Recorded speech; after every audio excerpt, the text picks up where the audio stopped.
आक्षेप होता की काय तुमचं म्हणणं आहे, काय सांगाल? मुळात म्हणजे आम्ही गोंधळ केलेला नाही. पहिल्या दिवसापासून तुम्ही भरकटू नका. तुमची पतंग भरकटते मीडियाची. आम्ही गोंधळ केला नाही. आम्ही बाहेर घोषणाबाजी करत चालत आलो.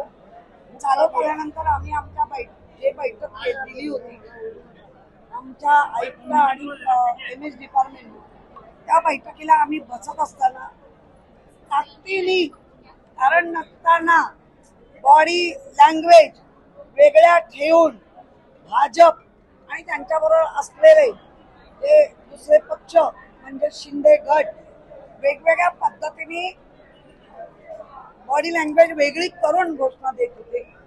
मग आमच्या सर्व लोकांचा आम्ही ठरवलेलं महापौर बसेपर्यंत सगळं शांत होऊ दे, कारण 2 वर्ष 9 महिने आपलं सभागृह चाललं नाही आणि जर पहिल्यांदा एक महिला बसते, ती कुठच्या पक्षाची बसते ते राजकारण नंतर, पण तर तिला चांगल्या शुभेच्छा दिल्या पाहिजे, त्यांना आपण सहकार्य केलं पाहिजे.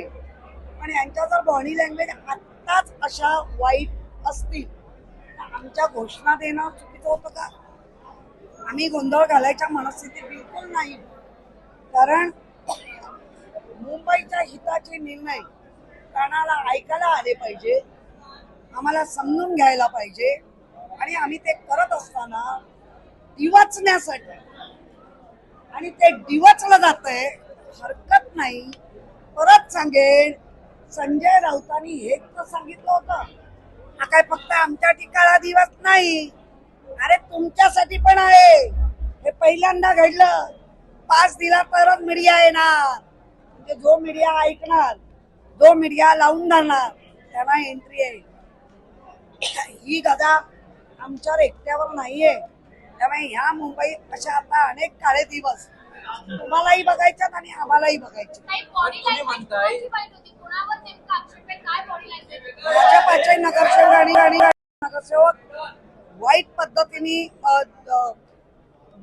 जो काही जय जयकार मोदी जय जयकार बाकी करतो ते हरकत नाही, जय जयकार केलाच पाहिजे, पण तो विक्षिप्त बॉडी लँग्वेज नाही. आणि ते तुम्ही टिपलंय. देवाभाऊचं नाव घेत होते, देवाभाऊ कोणाचेही घेऊ दे ना, देवा भाऊ तर त्यांचा देवच आहे ना, घेऊ दे ना. आम्ही जय भवानी जय शिवाजी बोलत होतो, आम्ही जय श्रीरामच्या घोषणा देत होतो, आम्ही उद्धव बाळासाहेब ठाकरे आगे बढो म्हणत होतो, बाळासाहेबांचा विजय हो आम्ही बोलत होतो. पण फार संख्येने असल्यामुळे वेगळ्या पद्धतीने बस आम्ही हे जर असेल बॉडी लँग्वेज मध्ये, तुम्ही राज्यात सत्ताधारी ठेवलेत ना, विरोधी पक्ष ठेवला नाही. इथे पण तुमच्या तेच होते, पण तुमच्या पाठोपाठ असं होईना. आम्ही आलो ना, दुसऱ्या नंबरवर आम्ही बसलोय ना, मग तुम्ही प्रत्येक वेळेला अन्याय करत राहणार. आणि तो तर राऊत साहेबांना म्हणणं होतं की याला काळा दिवस आहे, काळा दिवस आता पुढे बघा मुंबईकरांनो. पत्रकारांना एंट्री, मला 10 पत्रकारांचे फोन आले, आम्हाला पास नाही. म्हटलं आम्ही नाही दिले, कारण आम्ही असं नाही ठरवत की जो पत्रकार ऐकेल त्याला एंट्री आणि जो नाही ऐकणार त्याला बाहेर.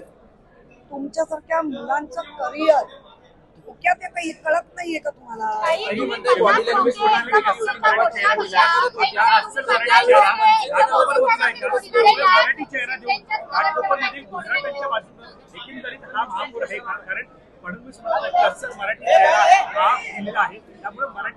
मी आता एवढंच म्हणेन, आगे आगे देखो होता है.